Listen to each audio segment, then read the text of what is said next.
Hello and welcome back to Paddock and Track, the show where we bring you news on and off the track.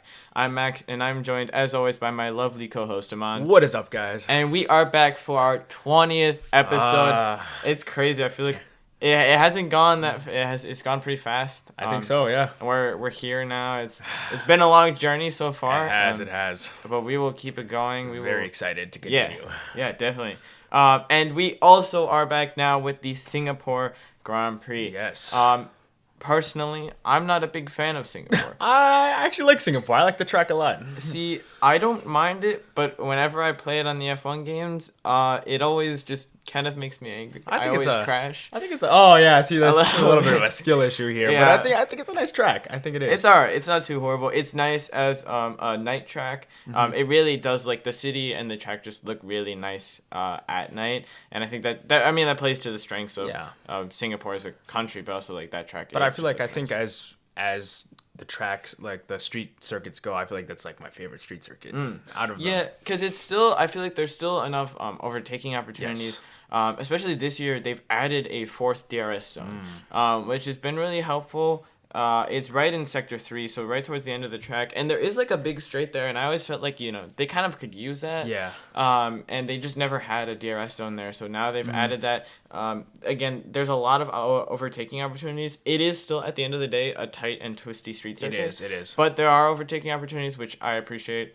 And the removal of that chicane in recent times has also been helpful just to, like, keep the racing going. Yes, and there has been plenty of overtakes during this race. Yeah. And I think it was good. Yeah.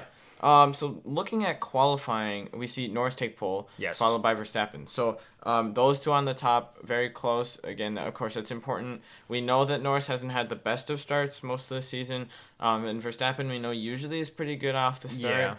Yeah. But also it's good for Verstappen. He's getting at least somewhat closer to the results that he expects as the three-time world champion.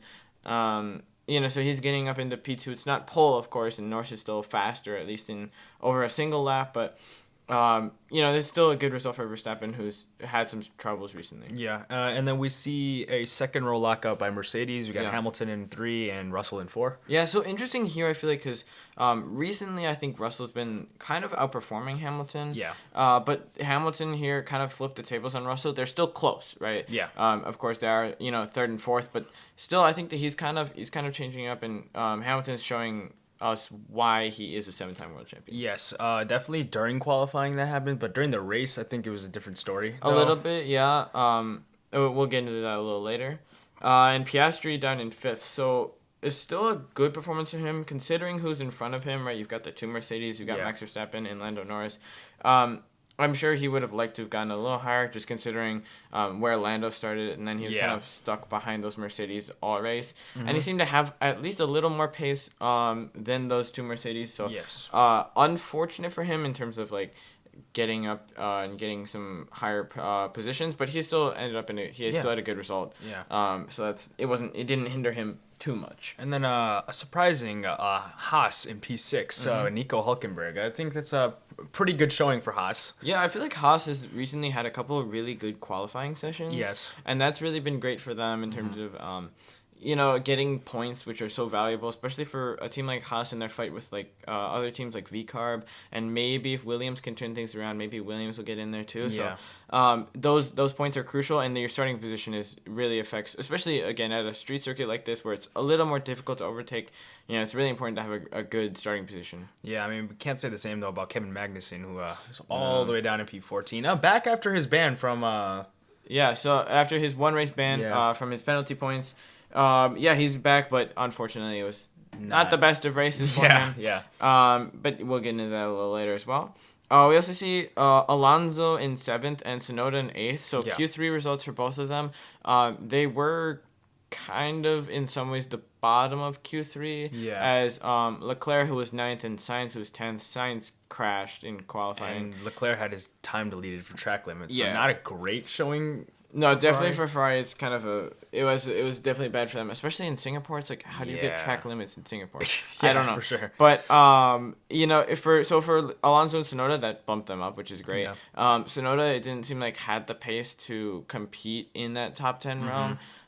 And Alonso was, to be fair, Alonso and Hulkenberg really were playing a very good defensive game. Yeah. All throughout the race, because of course when you're in a Haas and an Aston that's not very fast at Yeah. this point, it's really all about the defense, and they both did a good job. I would say. They did. I agree. And then we see a decent showing from the Williams. Alex Albon P11, Franco Colapinto P12. For Colapinto's third race, I feel like he's still doing pretty well for that in that Williams car. Yeah, for sure. His third race, and he's qualifying.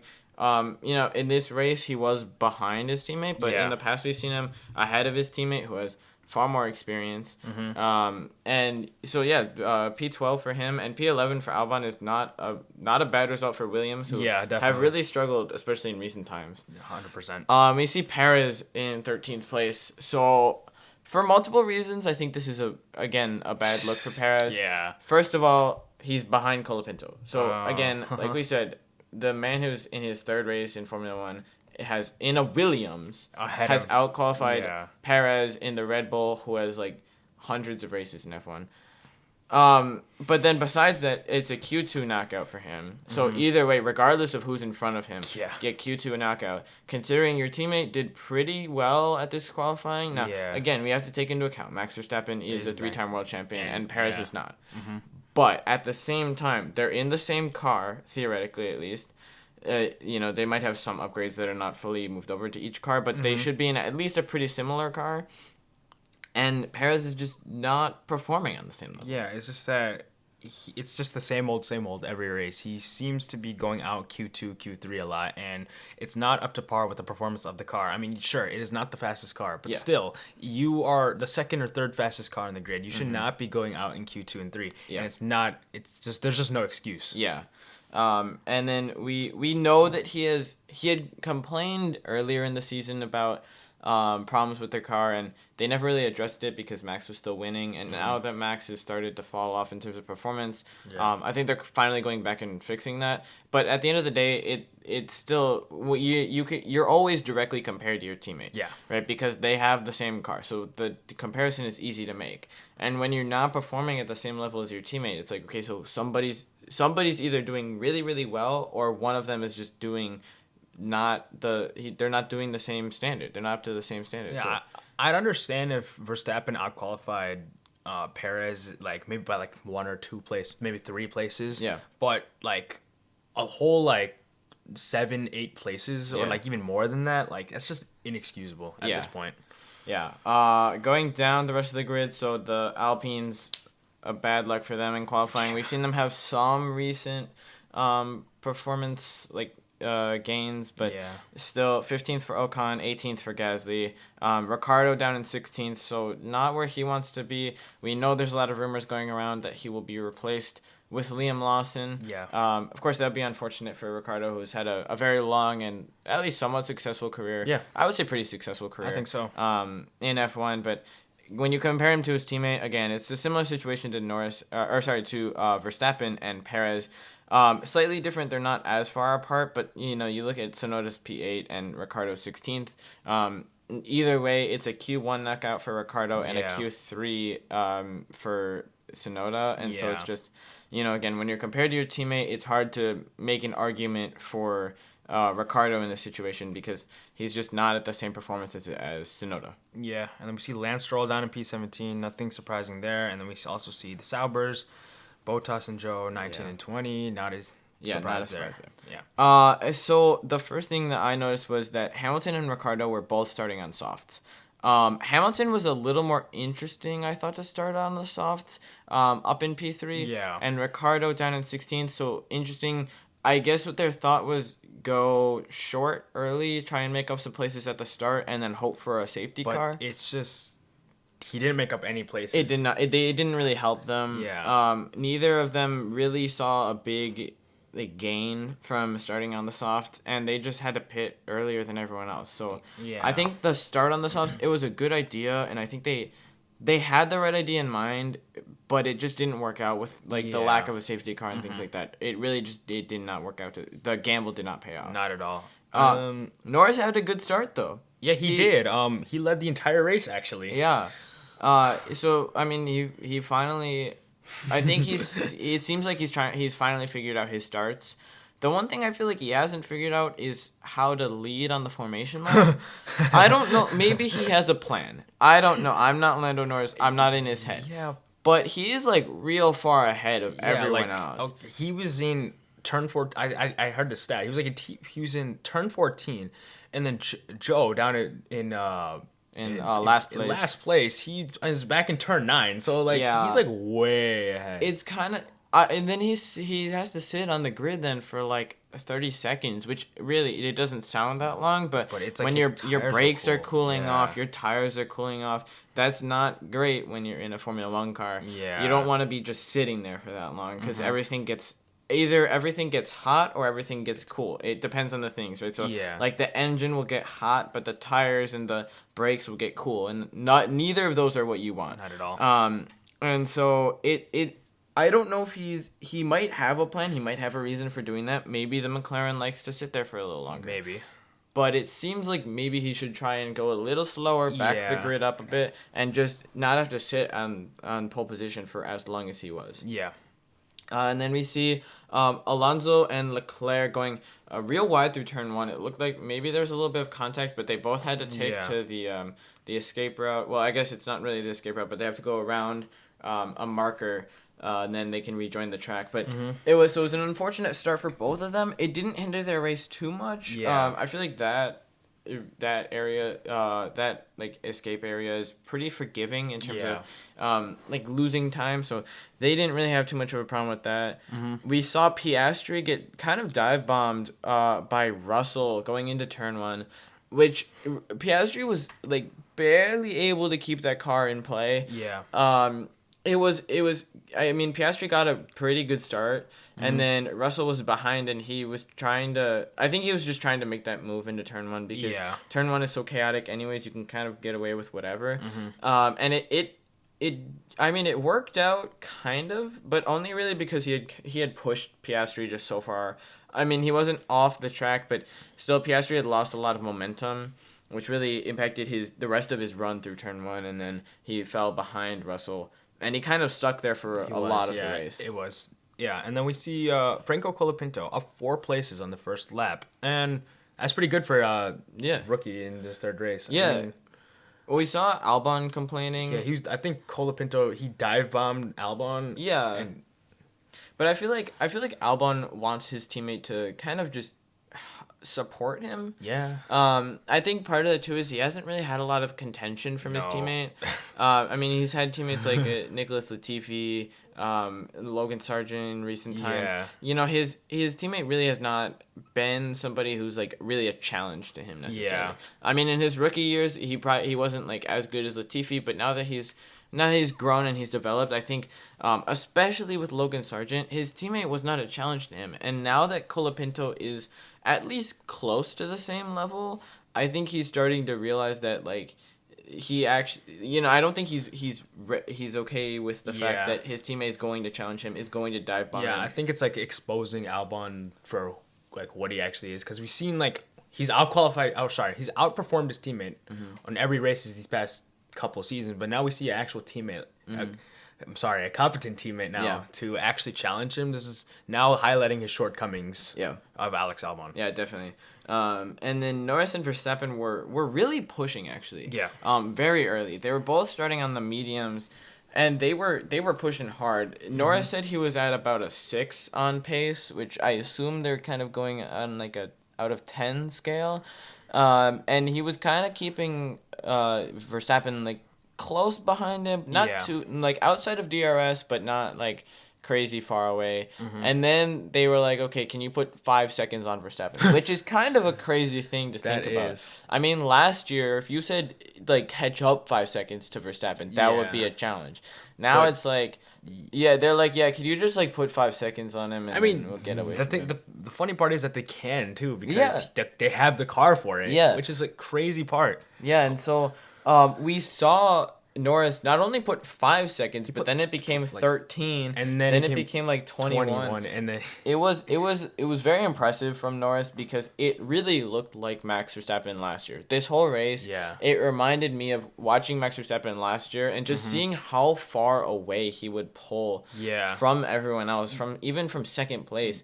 This reminded me of that. Yeah, I mean, when Norris pitted, he was still ahead by 3 seconds to second place. Like, that's how dominant he is this race. And so he really, really ran a very good race. And it was a very impressive drive from him. And we know again that Red Bull has been having some problems recently, and their car is not exactly where they want it to be. But still, I mean, he was like 21 seconds away from Verstappen at the end of the race. That's at the end of the day, that is an impressive stat. Yeah.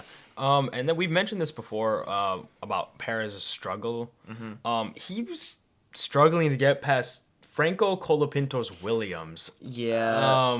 That is a terrible look if you're Sergio Perez in that Red Bull car. Yeah, I mean, we talked about how, he didn't out qualify him, but and that's I mean, it's a different thing, right? Going over a race distance is very different than a one lap qualifying. But you have the experience and the car, though. Yeah. And so now that he's in the race, now this is his time to be consistent, right? Somebody who's a more mature, more developed driver, that's, I think, one of the biggest things you have to focus on is consistency and being fast every single lap. And I think that's probably harder for a younger driver who it just like fresh out of F2, so now he's got to figure out things like keeping the hybrid system charged, and they've got a lot more like cooling things they have to worry about, because at the end of the day the races in F1 are longer than F2, right? They are. And so and also the racing environment too is different. But it's very unfortunate for Perez that he just didn't seem like he was fast enough to get past Colapinto. I don't even think it was that Colapinto was providing such a stellar defense. He was doing a good job defending, but really there wasn't enough of a challenge from Perez, where Perez should be. Exactly. Right? So like, again, you consider him against Max Verstappen, and Max Verstappen is, I mean, second, but second comfortably, right? There wasn't really a problem for him from the Mercedes behind. He wasn't catching Norris, but that's kind of a different animal, right? Yeah. That's a Red Bull on a McLaren, which is arguably a much faster car. Yeah. The Red Bull on the Williams that should be pretty easy for Perez. Definitely. So that's definitely a problem for him. Another driver with a similar problem was Carlos Sainz, struggling to get past Yuki Tsunoda. Again, that Ferrari is definitely much faster than that V-Carb. Yeah. Same situation here. Yeah, and we know Yuki generally gets a little feisty in terms of defense. Yeah. But still, I mean, you're in a Ferrari and you're fighting a V-Carb. You should be able to pretty easily pass him. And it just really didn't seem like, again, similar to Perez, it just really didn't seem like Sainz had the pace to get past. Not at all. And then we saw Sainz just pitting eventually. He didn't even bother trying to fight Tsunoda anymore. He just pitted, got into some free air, and then, that helped him out. Again, and you get new tires, that'll help you. But just getting into that clean air and out of the turbulent air from behind the driver in front of you will always help you. Yeah. And then we see Alex Albon retiring. His car was overheating because I think there was debris that got stuck in one of in the ducts of the car. Yeah, so that was really unfortunate for Alex Albon. He had been running an all right race. All things considered, it could have been better. But at the end of the day, it's unfortunate when anybody has to retire for something that's out of your control. And so, definitely unfortunate for Albon. We did see Piastri then catching up to Russell very quickly. Like, it seemed like Piastri was kind of holding back, and then he released the pace that he had, and he was catching. And then, that really helped him to close that gap to Russell and then make a challenge. Yeah. He didn't pass him right then with but after the pit stops, I mean, he was faster than those Mercedes straight out. He was faster. We know, obviously, at this race, clearly the McLaren was faster than the Red Bull as well. Yeah, for sure. But therefore, then, I think the Red Bull at this race was also faster than the Mercedes. And so he really had the pace to get past the Mercedes, after the pit stop cycles were kind of over. Yeah. And then we saw Hamilton have like a little slide on the pit entry. Yeah. It was a little close to the wall. He claimed he hit the wall, but I don't think he did. I think he just slid on the track. Yeah, I think for me, I would have been more worried about like the back end hitting the wall then. It was kind of a big slide. It looked a little scary for him.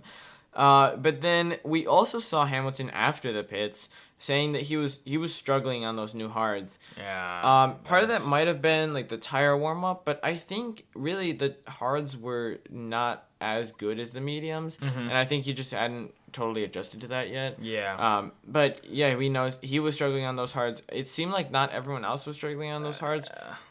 We did hear, I think, from like one of the Haas drivers that they had problems on the hards, but other than that, there wasn't a lot of complaints about the hards. So that's just interesting. So I think overall, just Hamilton's tires were not the tire choices. His were strategy not the didn't seem like it was a good strategy on this at this race at least. Not at all. To be fair though, he did run a long time on the softs, and he was maintaining position. Again, he wasn't really catching Verstappen, but he was maintaining where he was, and that's still at the end of the day that's something on old softs when you're fighting against people around you who are on.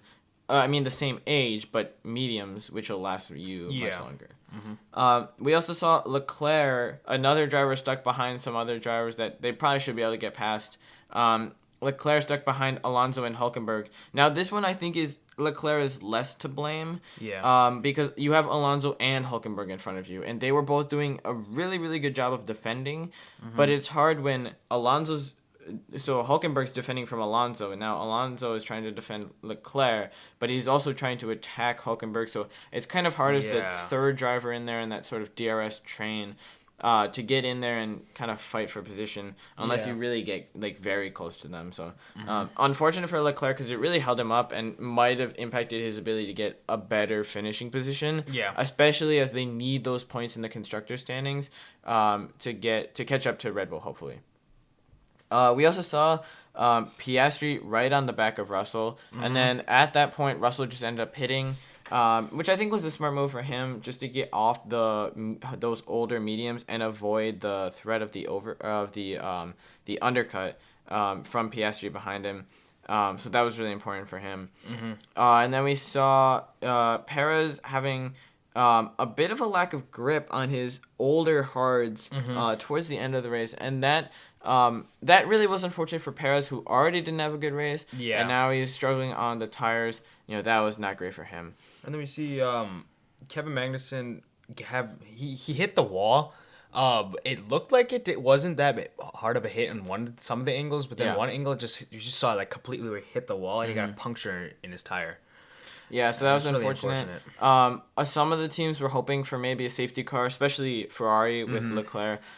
It did not come, unfortunately, for them because Magnussen was able to limp it back to the pits, change tires, but then he retired anyways. Yeah, well, a couple laps later. So. It was funny. He was trying to go for the fastest lap, but then when he got it, it got deleted because he got track limits. Yeah, it's unfortunate though. Yeah, it was not great for him.